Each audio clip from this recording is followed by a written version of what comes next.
So the title of this is Beyond NI Training. NI training is necessary, but not sufficient. So I'm not here to tear apart NI training. It has a place, but there are certain things that you're not going to learn in NI training. So hopefully this presentation will teach you some other places to go get that information. And full disclosure, part of it is self-promotional, that I do have a variety of training courses, but I will also point you to a bunch of free resources out there. And so I think there's value in it, even if you end up not buying any of my training courses. Let's see. Oops, too far ahead. So just as like getting the general lay of the land and just kind of figuring out where you are, and it's kind of like big picture stuff, the NI training is actually pretty good. So it gives you a place to start, and it kind of points out some of the major things that you need to know, but it's not super detailed. So it's like looking at a high level map and then trying to navigate on the ground. You know, the things on the ground are different than what the map shows sometimes, right? Like, you know, if you've done any like outdoor stuff, right, you got contour lines. If you're looking at a map with 200-foot contour lines, there could be a 50-foot cliff there and you would never know it. So there's still, even taking the NI class, there's still things that you're going to run into that you're not going to know how to handle. Now, the NI training is really good at certain things. So one of the things it's really good at is if you know how to program in another language, it's really good at taking constructs from another language and implementing them in LabVIEW. So if any of you know Python, in Python you can write a for loop for I in range 1 to n, do something. And the courses, LabVIEW courses are really good about, hey, here's a for loop in LabVIEW, here's how it works, here's the general mechanics of it all. And you know, there are other things, case structures and while loops and all of that. So it's very good at telling you like where to find stuff in the palettes and how to drop it and how to configure it, and those type of questions, those type of mechanical questions. I guess I hit a slide. I thought there was a set of gears there. But it has some holes. So there are some things that it just does not cover, and it just kind of misses those things. And part of it is the philosophy that I've gotten from some of the NI instructors is that the NI training is designed to make you an expert at NI tools. And that's not necessarily the same as making you successful using the NI tools. It's not necessarily the same as teaching you software engineering skills. And so those are some of the things that are missing from the training. And a lot of what it's missing is the why. So there's a lot of, here's how you create a for loop, here's how you create a while loop, but why are you creating the for loop or while loop? What's the bigger picture thing that you're trying to do? And a lot of that computer science background gets missed. And if any of you all are like me, and I'm guessing many of you are, you're not a computer science person. You didn't get a degree in computer science or computer engineering or software engineering or any of that. You're probably electrical engineer, physicist, chemist, maybe a technician, electronics engineer, something like that. Mechanical engineering is a pretty popular field. So, you know how the thing works that you're trying to test or that you're trying to collect data for, but you don't necessarily know all the computer science stuff. And part of the problem is, since we come from that hardware background, a lot of us, we're kind of tied to the hardware, and we don't realize that a lot of what we're doing is computer engineering and computer science. So, people argue, oh, LabVIEW is different because we're always talking to hardware. And yeah, a lot of the projects that I do talk to hardware, but usually that's a small part of it. There's like a layer that talks to the hardware and collects data. But then once you collect that data, you've got an array of data. There's a lot of moving that data around from point A to point B, displaying it, filtering it, analyzing it, storing it in databases and files and all this stuff, moving it across a network. And all of those are computer science problems. And they've all been solved. Solutions exist. But as LabVIEW programmers, we don't really learn about those. And so we keep constantly reinventing the wheels and butting our head against the wall. And so one of the things I want to impart to you all is that once you get past that layer of I'm just talking to the hardware and making the hardware do what I want it to do, all the other stuff you're doing is computer science and computer engineering or software engineering. And a lot of those are solved problems. So it's just a matter of learning the correct tools to apply to solve those problems. And because the NI courses are bad at telling you why to do certain things, you end up with a lot of rules, and we memorize rules. An example would be one of the rules is don't ever use global variables. And I'm not advocating for using them, But there's a reason. The reason that you don't want to use them is because you end up with these things called race conditions that are really hard to debug. But there's ways that you can use global variables that's very useful. Put them inside a library. You can do the read or write once, read many thing. There are ways to use them that they can be useful, and you don't have that problem. The problem is that the NI training doesn't want to teach that level of nuance, so they just say don't use them. And there's some other things as well that we'll talk about in a second that also fall into that category. And so, like, you get people who just memorize the rules, and it's like, yeah, that's not really helpful. An example I gave in the mastermind group, some of you may identify with this. Ravi might identify. I don't know about the rest of you. But I did this kata with a group that I'm working with. And the kata is basically this code that's intentionally bad code, and they're supposed to try to fix it. And as part of the bad code, there's some tests that sit alongside the code that kind of test it. So as you're fixing it, you can run the tests and make sure that you don't break anything. And I asked them to look at it and tell me what they found that was wrong with it. And what they found was wrong was that the tests themselves didn't have descriptions and icons, right? And they kind of glossed over all the problems with the code because, hey, in the LabVIEW Core 1 and Core 2, they teach you that every VI should have a description and every VI should have an icon. And if you don't have that, oh my God, that's the end of the world. And part of the reason for the description of the icon is if you drop it on a block diagram, you want to be able to hover over it and see all that nice description and icon. But the tests, you never drop them on a block diagram. So they got distracted by that instead of realizing that, hey, this code, this code that the VIs had icons and had a description, but the code itself was kind of crap in a way. It was just not organized well. Actually, quick question. How many people have been through like the NI training?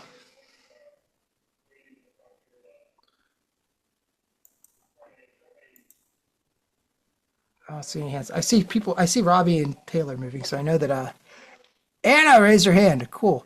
Do you want to comment on that, or are you just raising your hand to say, yes, I took the training? Oh, yeah, I took the training, and honestly, I found it like not very helpful for real life situations, to be honest, when you are actually coding something, right? Like for real, for a client. Yeah. Well, one of the biggest problems, and this is not just a LabVIEW training problem, but it's general computer science training, is that a lot of computer science training, LabVIEW training as well, focuses on, so let's start from a blank VI, let's write some code to do XYZ. And that's a lot easier than somebody handing you an existing program that does 20 different things and saying, we want you to add number 21 to the list of things that it does. That's a lot harder because the implication there that they never say out loud is add number 21, but don't break 1 through 20, right? Because if you implement 21 and it works perfectly and you break any of the other ones, they're going to be upset with you. But we don't learn how to do that. Other questions, comments? All right, let's, oops. Yeah, so there's too much focus on the rules of like, do this, don't do that, and not enough focus on the goals and like what are what are we trying to achieve? And a lot of engineering is dealing with these conflicting things that you have to try to optimize. You have to try to decide, I've got these two conflicting goals, which one do I want to emphasize, which one is more important? And it doesn't really talk about that and making those trade-offs at all. Right? There might be two different ways to do something, and one way might be more performant, and the other way might be more readable, but you don't really get that from the class. So it doesn't really help in making decisions. And I'm a big fan of this saying that like beginners just memorize rules and just blindly follow the rules. And if you're an expert, you learn that the rules are there for a reason. And if you have a good reason, you can break the rules and it's okay. You know, they're there the rules are mostly guide rails to prevent you from driving off the cliff. That doesn't mean that, sometimes they're set way back from the cliff and you can get closer to the edge. As long as you know the edge is there and you know what you're doing, you'll be okay. So here's an example. This is Python code. And I don't know if any of you know Python, but if you try to read this, one of the things they teach in beginning coding courses, and they even teach it in LabVIEW Live, is like everything needs a comment. Well, here's some code that every single line has a comment, and the comments basically just repeat what the code does. So if you try to read this, it's really, really hard. And here, following the rules actually made our job harder because we had to do all this extra work, out all these extra comments, and they're not really adding any value. And it's actually getting in our way. And we do similar things in LabVIEW. So there's a great presentation called An End to Brainless Programming If you don't know who Darren Nattinger is, you should. Go look him up. He had dnat.org, dnatt.org, I believe, lists all his presentations.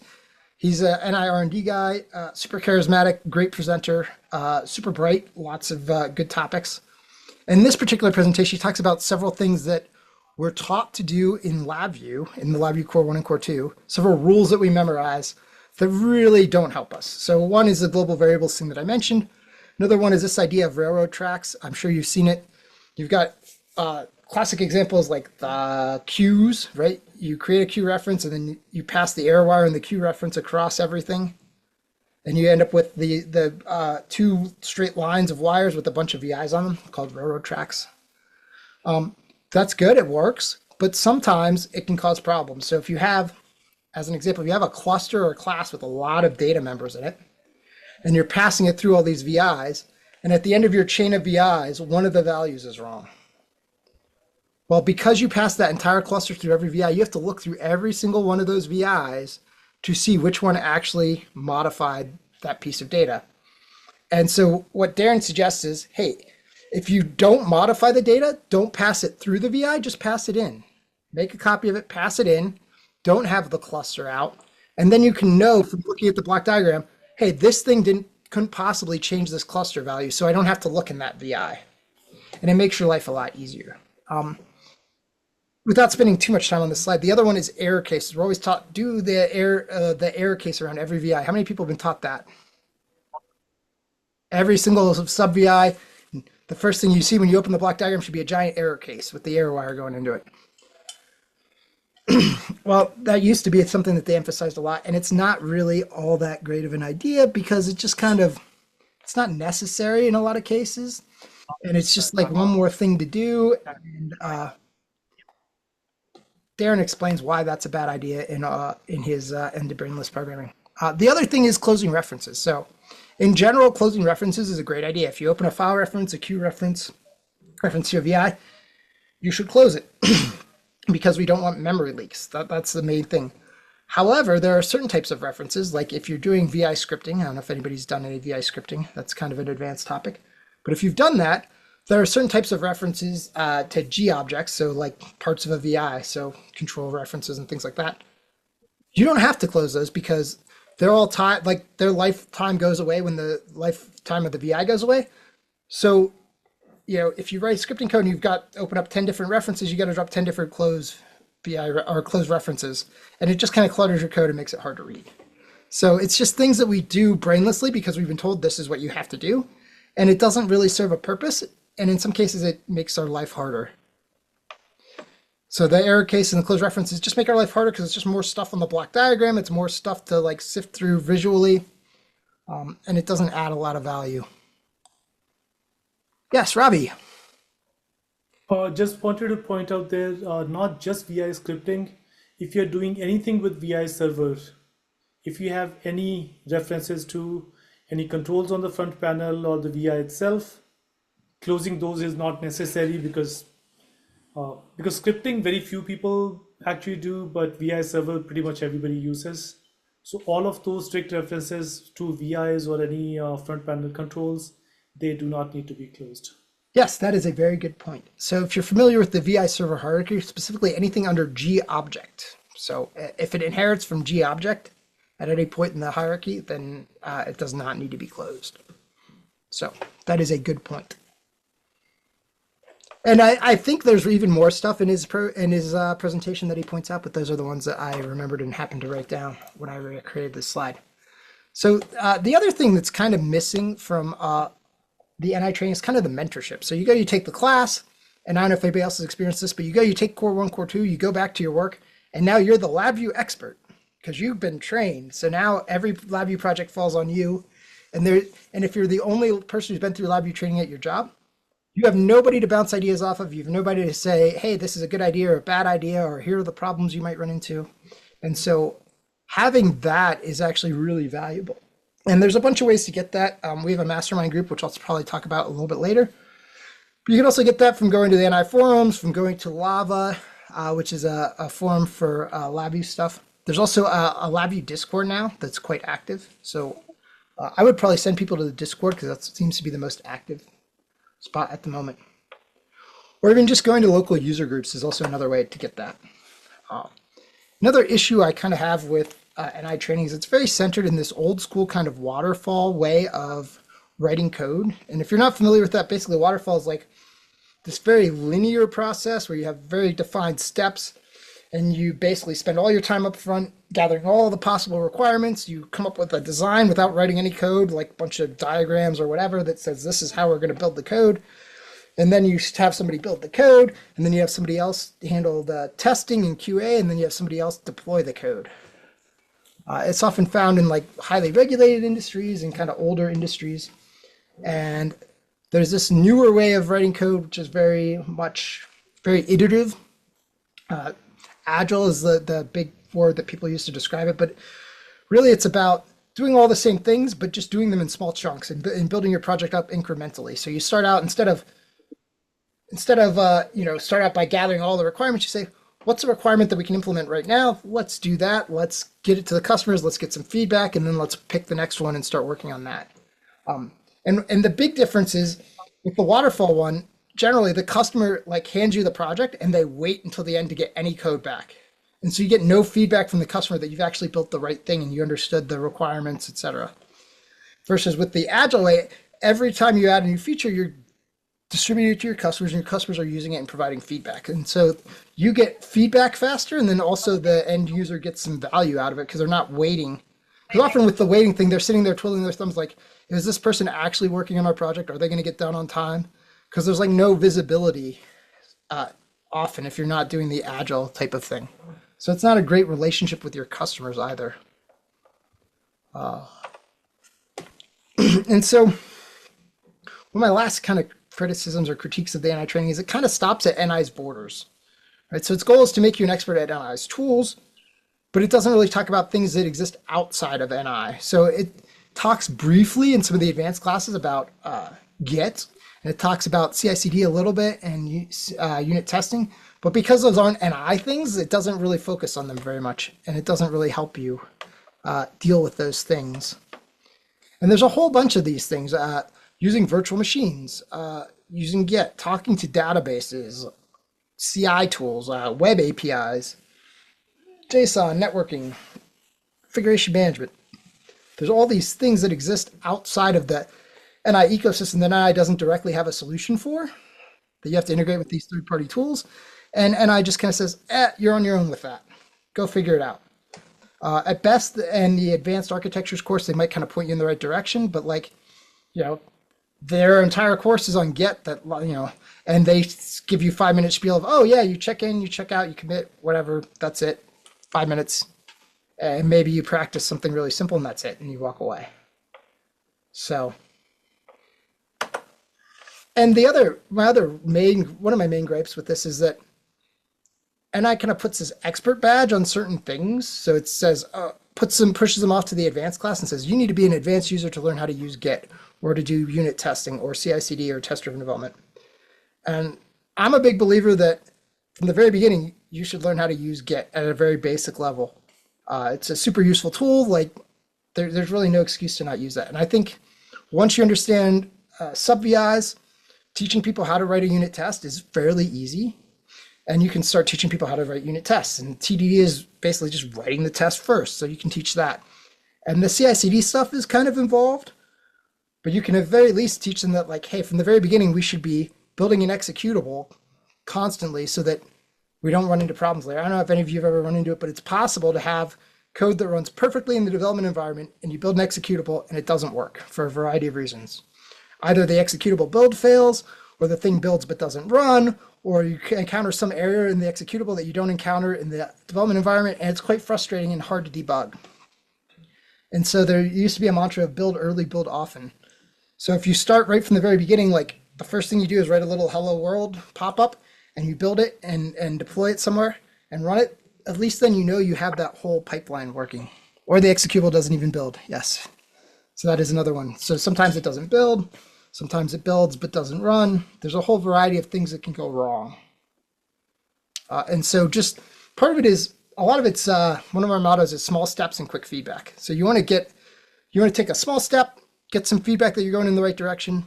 And part of the reason we want that small step is because we don't have a lot invested. So if we take a small step in the wrong direction, we throw it away, we go in a different direction. It's quick, it's easy, as opposed to we sprint in one direction and after a mile we stop and we realize we're in the wrong spot. Well, where did we go wrong? Where did we take the wrong turn? Now we got to rerun that whole mile to find the one spot where we missed the turn. So that's just a general kind of philosophical thing. And I don't think you get that from the NI training. I don't think they emphasize that at all.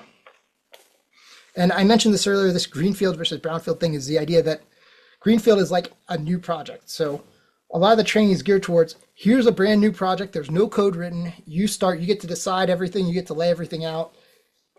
And that's a lot easier because you have a lot of freedom to pick and choose and decide, oh, I'm going to do it this way or that way. And sometimes you get handed a project and maybe it uses DQMH or Actor Framework. Well, now you have to go learn DQMH or Actor Framework in order to be able to work on that project and integrate stuff because some decisions have already been made for you. And it's a lot harder to try to squeeze new features into something that exists than to just start from scratch. How many people have experienced that? How many people get to start from scratch every time they start a new project, and how many people inherit stuff? In my case, I would say maybe half. Yeah. So yeah, I mean, sometimes you do get to start from scratch, and that's always nice. And but also, even if you start from scratch, a lot of places you come in and you start from scratch, but they still have these rules like, hey, we use this particular format for our configuration files. We use this library to do XYZ. We use this framework. Yeah, absolutely. I completely agree. Definitely is way harder when you receive the code from someone else, especially if it is not well made and it doesn't have documentation. And as you said, like many decisions are already taken, and it's really hard to know when you should just throw everything away and start from zero, or when you say, okay, maybe I can patch this, I can patch that, and make it work right for the client. Yeah, we will talk a lot more about that. But yeah, that is a general problem that all of us face. And even if it's well written, it's still hard to think like somebody else. So it's still hard to put yourself in their shoes and understand why they made certain decisions and what their end goal was. I've encountered code that I thought was well written, but I still found it difficult to understand, difficult to read, and difficult to modify. So yes, that's absolutely correct. Like I have been there, and it's really hard to try to understand why the original coder actually decided to do that, to do this, and if there was a good reason for that or not. Maybe I'm making a mistake changing that, right? So it's really yeah, hard. we never do a good enough job of documenting stuff. So yeah. As a LabVIEW engineer, there's a whole variety of challenges that we face, and some of them are technical and some are non-technical. So the technical things are legacy code, which is basically what we just talked about inheriting somebody else's code, or code that's been around for a while and is very difficult to change. Sometimes it's lack of specific skills. These computer science things that we've been talking about, some of them, we just don't know the algorithm to solve this or that particular problem, or we haven't been exposed to it. Sometimes we have design challenges, trying to balance different things. Sometimes it's just a matter of knowing that there's a specific design pattern to solve this type of challenge. But there's also a lot of non-technical problems too. So dealing with people, whether that's coworkers, managers, users, any and all of the above can cause problems. Marketing people. Sometimes we have problems selling our ideas. I've often had things where like I look at a problem, I'm like, oh, I know the answer. But I have to try to convince somebody that we should spend money on it to solve the problem. And then just managing work in general. How do we organize ourselves? How do we divvy up tasks and those types of problems? So on the technical skills side, these I think I got this from a book, the Agile Samurai, and this is kind of the breakdown that it had, and I think it's really good. So. And we'll talk about each of these in general, but I think some of the basic technical skills that we should all have, and these are not things that you're going to learn in LabVIEW Core 1, Core 2, but unit testing, test-driven development, refactoring, CI/CD, and then just using Git. I use Git because that's like the most common one, but generally it's just using source code control period is the important part there. But unit testing is like breaking our code down into tiny parts and inspecting all the parts and making sure that each part is doing what it's supposed to do. So it's taking the individual Lego bricks and looking at them and saying, yes, this is the right size, it's the right shape. And then test-driven development is kind of more higher level. It's more about design. It's about putting the pieces together. But basically, we write the test first, which is having our specification. We say, okay, we're going to put these couple blocks together, and this is what we want to achieve. And then we put the blocks together, and the test passes. That's our green state. And then we have this refactor state. We'll talk more about refactoring. But refactoring is basically looking at what we have and saying, okay, is that the best way to do it, or is there a different way to do it? Could we arrange the blocks differently to be more efficient, to be easier to read and understand, to use less blocks?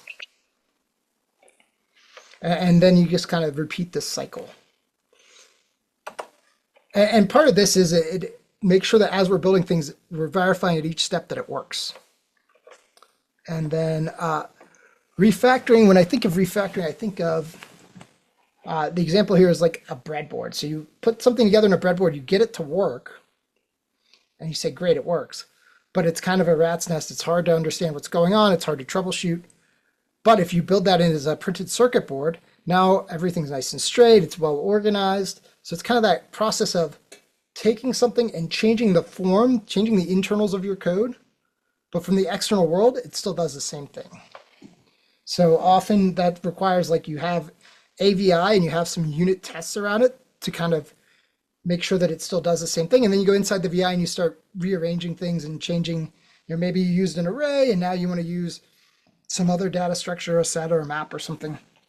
Or you want to do the calculation a different way that's more efficient, fewer steps or something. And so you're changing the internals of the VI, but from the point of view of your test, the outside world, it still does the same thing.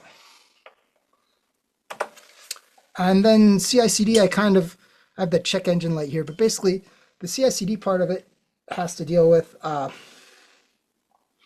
basically making sure everything's working at each step. So it's more than just testing the individual pieces of code. It's actually building the project and making sure all the tests run and making sure that the executable builds and that you can deploy it and all of those steps. And so there's the continuous integration part, which is doing all the checks and building the thing. And then there's the continuous delivery part that is shipping that code to your customer. So in an ideal world, CI/CD is we have all our code on the left, our for loops and while loops. We stick them in a box, we push them into the CI/CD pipeline, and it assembles our project, builds our executable, makes sure all our tests pass, and then sends it to the end user's computer so that then they can install it and run it and make sure it does what it's supposed to do so we can get feedback. Because there's really like two types of problems that we encounter. One is where in the process of building the things, we don't build it right. Something about the way we try to put things together, the executable doesn't build, it breaks, it doesn't do the thing that we intend for it to do. That's one problem. But the other problem is it does exactly what we intended to do, but that's not what the customer wanted. Like there's some misunderstanding between the customer. The customer said, I want A, and you built B. And you built B really well, and your software does B, but that's not what the customer wants. So those are two separate problems, and the CI/CD kind of helps us capture both of those. The CI part helps us make sure that it does what we think it does, and the delivery part about delivering it to the customer and getting feedback helps us make sure that it does what the customer intended. And then lastly, Git. Really, Git is just about versioning our code and having really tight versions, and this is what allows us to experiment, because we can create a version, push it out there, and if the customer has a problem, we know exactly which version they're running. We can go back and we can look at that and we can see, well, what changed from the previous version? And it makes our life a lot easier to try to track down problems and recreate bugs and all of that. It also gives us the ability to, like, we try something, oh, our CI/CD pipeline failed because the change we put in broke something. We can just roll it back. So it makes it very easy. It makes it very inexpensive to try things out. And if they don't work, just throw them away, which is something that I don't think we do enough of. So, and it allows us the freedom to experiment. And then I mentioned there were some non-technical skills, so they kind of revolve around these things, and there may be other things, but communication, how do we interact with other people? How do we communicate? How do we collaborate? How do we work well together? Project management, how do we stay organized? How do we make sure we're doing the right things? And just empathy of, like, generally dealing with other people and being empathetic and understanding that, we all have needs and need to get met, and how can we figure out a solution that meets everybody's needs and keeps everybody happy. So I don't have a whole lot of resources on that, but one of the things that I've been a big fan of is this idea of mob and pair programming. And that's something you also don't learn at all in any of the NI training. And basically, pair programming is sitting down together and working on a problem. It's kind of nuanced, but it's not one person sitting over watching somebody else over the shoulder, right? It's more collaborative than that. And then mob programming is just, instead of just two people, we have multiple people. And it's kind of a giant brainstorming session where we're actually like writing code at the same time. And it's quite effective. I've done some demos of that at GDevCon, and they went over really well. If anybody would like one, I'm happy to do that for you. And there's a whole bunch of advantages to that. One of the main advantages is avoiding silos. So I don't know where you all work, but you might end up on a team, and there might be a guy who is the database guy, and he's the only one who knows anything about databases, and he handles talking to the database. That's great. What happens when that guy wins the lottery and disappears? If nobody else knows anything about databases, good luck. But if he's been pairing with other people, and other people have been sitting down and helping him write the database code, they've now learned something about the database, so when he leaves, somebody else is set up to take over. So it's really useful for those type of scenarios. And then another thing that I've been really into lately is this idea of Salmon coaching, which kind of combines some of this technical skills with the pair and mob programming. So basically, Salmon coaching basically has two parts. So a lesson in Salmon coaching has a learning hour where you sit down and for an hour you work on a new technique. So there's a learning hour on test-driven development or refactoring. It's focusing on one specific part of it. So, there's lots of different ways to refactor code. Maybe we pick out one technique and we do an example, and then we spend an hour practicing that example. And generally that's on like practice code. So that's like code that we can throw away, we don't care about, there's no pressure, there's no way to do it wrong or screw anything up. And then after that, you take that learning and you get together as a group and you do an ensemble or mob programming session where you try to apply those skills on the production code. Because I don't know how many people have had the experience of you take a class, you learn something and it sounds great, and then you go to apply it to your code and immediately you run into an obstacle and you're like, I don't know what to do. Anybody ever have that problem? No? Absolutely. Yeah, it's super common. And so having somebody there sitting next to you who can kind of point out, hey, this is the problem you're running into. Here's a way around it. Here's a way to solve that problem. I saw a hand go up and then it went down. Anybody have anything to add? Maybe somebody accidentally clicked on the hand button. Okay, I guess so. If you want to talk, you don't need to raise your hand. You can just simply unmute and shout it out. All right, so that's most of the content. That's kind of like the brain dump of the philosophy behind all of this. And now we're going to go into the resources section where I'll point out a whole bunch of different places you can get some free resources. And then we'll also talk about some of the courses that we offer. So I don't have a lot on the non-technical skills, but there is this Empathy in Tech. It's an organization. A friend of mine, Andrea Goulet, started it. They have a Discord group where you can ask questions. They were going to do a conference. I don't think the conference ever happened, but they have a podcast. So there's an Empathy in Tech podcast that's really good. You should check it out. Excuse me. And they also have a YouTube channel where they have some previous presentations. There's a podcast called The Mob Mentality Show that talks about mob and pair programming. They've got lots of good just general philosophy stuff on how to do mob and pair programming and what the advantages are. And I have a presentation that I did on creating healthy human-centered software development. That's a whole mouthful. But that's a presentation that I did for the Empathy in Tech. So at one point they were doing monthly presentations, and so that's one of the presentations that I gave for them. And then on the topic of selling your ideas, there's a bunch of great videos out there. GeePaw Hill has one on test enrollment and lump of coding fallacy. It's a short 10-minute video, super awesome. Basically, he breaks it down, and we think that when we're writing code, it's just like one block of time, but we're actually doing a whole bunch of different things.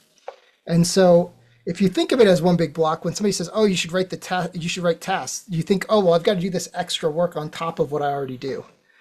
And basically, that's a myth. And if you watch that video, it kind of explains how all that works out. That actually writing the test, you actually end up going faster, even though you're writing more code. You're doing less of other stuff.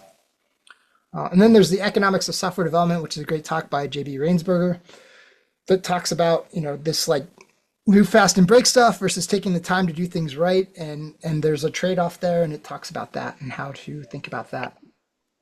And then I have another presentation that I did for the Empathy in Tech that talks about the economics of software development. And this is a slightly different take, but this is more about managing risk and how using all those technical skills that we talked about can help you to manage risk. And that when you're trying to sell ideas to management, oftentimes we go in and we say, I've got this great idea. It's going to make my life so much easier, blah, blah, blah. And they're like, yeah, we don't care. Right? But if you can sell it as, hey, there's this risk out there that, is there a risk that it's going to take us too long to add this new feature? Here's how we can mitigate that by making it easier to add new features or something like that. And so it talks about that. It's quite good. And then dealing with legacy code, there's a podcast. There's two podcasts. Legacy Code Rocks has a podcast, and there's a podcast called Maintainable. Legacy Code Rocks is more about, we've already got legacy code. How do we deal with it? What are some techniques that we can use? And talks a little bit about how to prevent it. Maintainable is more about how do we write code so that it's easier to maintain in the future. And both of those have Slack groups, and the Legacy Code Rocks has a meetup. They call it the Legacy Code Support Group. So if you have a nasty challenge and you're like fed up with dealing with it, or you need some advice, it's a good place to go. And then, of course, there's the regular NI training.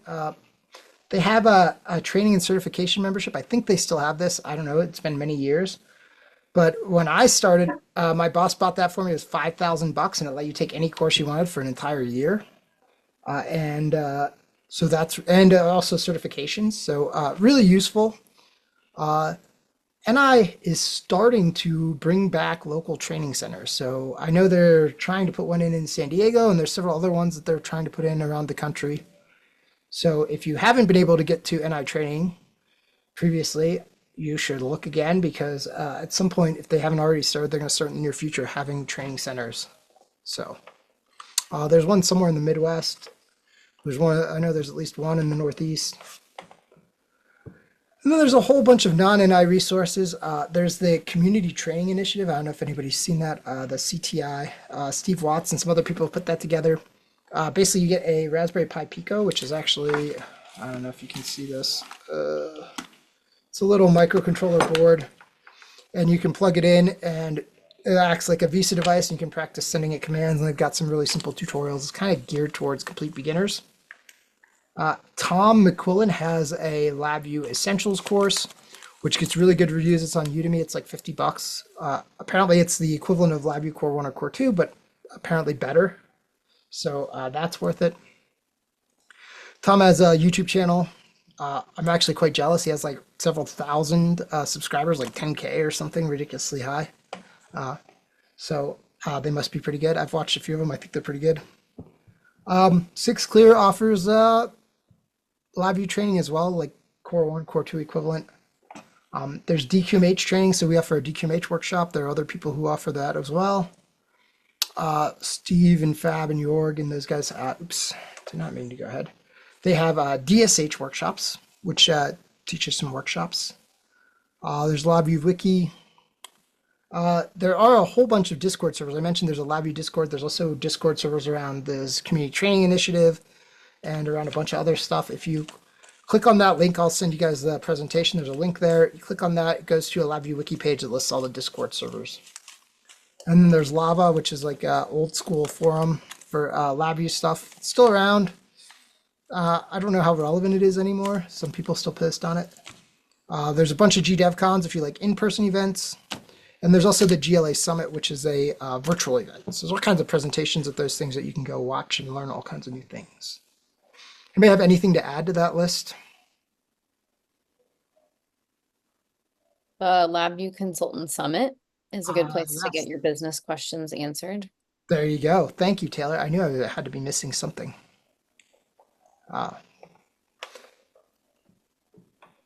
And there's also associated with that, there is the Business of LabVIEW Discord. If you click on the Discord server link, that's linked there too. I'm sure there's probably more places to go, but that's a whole lot right there. And then at SAS Workshops ourselves, we have a bunch of resources. So I have a blog. We've got like 500 posts on there. It's a variety of things, some how-to stuff, some philosophy stuff. I read a ton of books, so there's a ton of book reviews on there. We have a podcast. I don't know if you've heard of the LabVIEW experiment, but I basically go around and interview LabVIEW celebrities and people outside of the LabVIEW world, and we talk about software development in business sometimes. We have a mastermind group. Robbie's part of it. We meet every week and just discuss various LabVIEW problems and talk about what we're working on. I have an online course for using Git, so it's self-paced. It's like 6 or 7 hours of video and some exercises. It's really good. If you haven't used Git, or if you are coming from Subversion, it's useful.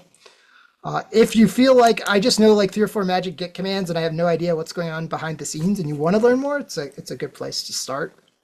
I feel like knowing those couple commands is good, but unfortunately, at some point, you almost always screw something up, and then trying to undo it, it becomes hard. So the course is really good at helping you work around those things. We have a whole bunch of workshops. We have one on unit testing, test room development, CI/CD, refactoring, DQMH. I'm thinking about doing a separate one just on dealing with legacy code in general. There's a link there to our website for information on that. We have a schedule put out. What's the next class, Taylor? Is it refactoring coming up in February or something? Yep. And then we do one-on-one training. We do the Sama coaching thing as well. And then the last two are just some links. For the CI/CD, it can be tricky to integrate LabVIEW with CI/CD stuff. So I have a whole set of tools for making that easier. They're all open source. There's a link. That link will take you to a website that lists them all. They're all available in VIPM for free. And that link also has like a tutorial on how to set it up. So if you're thinking about trying out CI/CD, our workshop is great. We walk you through how to set that up and use all those tools. If you want more do-it-yourself approach, you can go try and figure it out from the tutorial there. CI/CD is one of those things where there's a lot of moving parts and it's hard to get it right. And it's difficult to troubleshoot when it doesn't go right. So I recommend taking the course, but all the information is there. If you're a real self-starter and don't mind spending a bunch of time troubleshooting and stubbing your toes, you wander around in the dark, then you can try that on your own. And then lastly, there's this LabVIEW Katas. So doing the Saman coaching, a lot of the Saman coaching is doing refactoring exercises. And that requires having some code to start with. So you need some code that you can then go play around with how to change it and how to manipulate it. And so the SAS LabVIEW Katas is a collection of LabVIEW Katas, which is basically just some poorly written LabVIEW code that you can then go and try to make better. So usually it's, some made up scenario and it's got a few tests, and then the goal is to do something. So add some new feature. And so the first step is, let's refactor the code to make it easy to add this new feature. And there's a variety, there's probably at least a dozen different katas there that you can go play around with. And some of them have instructions and some of them don't, but you can take a look at that. So yeah, here's some more next steps type things. You can go sign up for the Using Git Effectively course right now. It's online. You just go click the button. I think it's like $500. Lifetime access. You can sign up to join our mastermind. That is a paid thing, but it's not terribly expensive. But sign that up and we'll get you a link to come check it out. We're always looking for new people there. And if you want information on any of the other stuff, you can send either one of us an email. Anybody have any questions, comments, thoughts? I should also add to Steve Watts and Nancy. I started this thing called Tamil, T-M-I-L-V, this month in LabVIEW. We did not put a link to that, Taylor. But it's just a YouTube channel where once a month we get together, the three of us, and we just kind of talk and bullshit about things in LabVIEW.